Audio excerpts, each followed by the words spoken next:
নোয়াখালী বিভাগ চাই, এই দাবিটি আপনি জীবনে একবার হলেও শুনেছেন। এটি আসলে নোয়াখালীবাসীর প্রাণের দাবি। নোয়াখালীবাসীর দাবি বিভাগ হওয়ার মতো সব যোগ্যতাই তাদের রয়েছে, কেননা শিক্ষা, স্বাস্থ্য, জনসংখ্যা ও সমৃদ্ধ ইতিহাস সব মিলিয়ে নোয়াখালী জেলা থেকে বিভাগ হওয়ার জন্য উপযুক্ত। তবে বিভাগ হওয়ার দৌড়ে নোয়াখালীর সবচেয়ে বড় প্রতিদ্বন্দ্বী হল কুমিল্লা জেলা। কিন্তু বঙ্গবন্ধু ও তার পরিবারকে শেষ করার মূল পরিকল্পনাকারী খন্দকার মোশতাকের জন্মস্থান কুমিল্লা। এদিকে বীরশ্রেষ্ঠ রুহুল আমিনের জন্ম নোয়াখালী জেলায়। তাই অনেকেই রুহুল আমিনের জেলা নোয়াখালীকে বাদ দিয়ে মোশতাকের জেলাকে বিভাগ হিসেবে দেখতে আপত্তি জানান। তাছাড়া নোয়াখালীর ব্যবসায়ীরা বাংলাদেশের জাতীয় অর্থনীতির বেশ বড় একটি অংশ নিয়ন্ত্রণ করে। আবুল খায়ের গ্রুপ, আর্টেক্স গ্রুপ ও বেঙ্গল গ্রুপের প্রতিষ্ঠাতাদের জন্মস্থান নোয়াখালীতে। 2010-11 সালে কিছু শিক্ষার্থী বিক্ষিপ্তভাবে নোয়াখালী বিভাগ চাই আন্দোলনটি শুরু করে। এরপর 2012 সালে নোয়াখালী বিভাগ বাস্তবায়ন সমন্বয় কমিটি সে আন্দোলনের সাথে আনুষ্ঠানিকভাবে যুক্ত হয়। এরপর থেকে তারা রাজধানী ঢাকা ও নোয়াখালীতে তাদের দাবি নিয়ে আলোচনা সভা,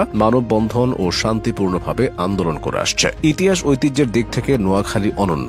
নোয়াখালী জেলার প্রাচীন নাম ছিল ভুলুয়া, আর নোয়াখালী সদর থানার আদি নাম শ্রুধারাম। ইতিহাসবিদদের মতে একবার ত্রিপুরার পাহাড় থেকে প্রবাহিত নদীর পানিতে ভুলুয়ার উত্তর পূর্বাঞ্চল খুব বাজেভাবে প্লাবিত হয়। এতে ভুলুয়ার ফসলি জমির ব্যাপক ক্ষয়ক্ষতি হয়। এই অবস্থা থেকে পরিত্রাণের উপায় হিসেবে 1660 সালে একটি বিশাল খাল খনন করা হয়। এই খাল পানির প্রবাহকে নদী হতে রামগঞ্জ, সোনাইমুড়ি ও চৌমোহনী হয়ে মেঘনা এবং ফেনী নদীর দিকে প্রবাহিত করে। এই বিশাল খালকে নোয়াখালীর আঞ্চলিক ভাষায় নোয়া তথা নতুন খাল বলা হতো। এর ফলে অঞ্চলটি একসময় লোকের মুখে মুখে পরিবর্তিত হয়ে নোয়াখালী হিসেবে পরিচিতি লাভ করে। নোয়াখালী জেলা নানান ঐতিহাসিক ঘটনার সাক্ষী হয়েছে। 1830 সালে নোয়াখালীর মানুষ ওয়াহাবি আন্দোলন এবং 1920 সালে খিলাফত আন্দোলনে সরাসরি অংশ নেয়। 1947 সালে মহাত্মা গান্ধী নিজে নোয়াখালী জেলায় এসেছিলেন। বর্তমানে নোয়াখালীর সোনাইমুড়ি উপজেলায় গান্ধীজির নামে একটি আশ্রম রয়েছে, যা গান্ধী আশ্রম নামে পরিচিত। নোয়াখালী হল বাংলাদেশের একমাত্র জেলা যার নিজ নামে কোনো শহর নেই। নোয়াখালী জেলা শহর মাইজদি নামে পরিচিত।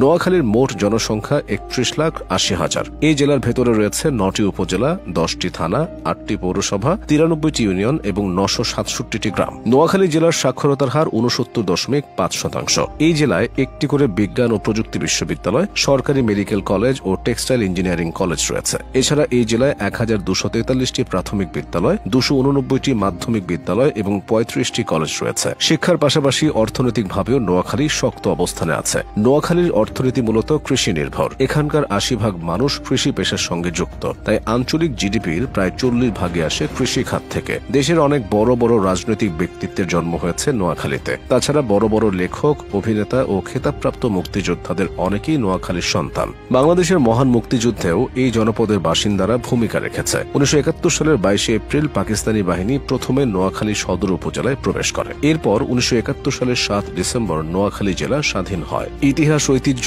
ও আধুনিকতায় নোয়াখালী পিছিয়ে নেই। তাই তাদের জেলা থেকে বিভাগ করার দাবির যৌক্তিকতা আছে বলে বিশিষ্টজনরা মনে করেন।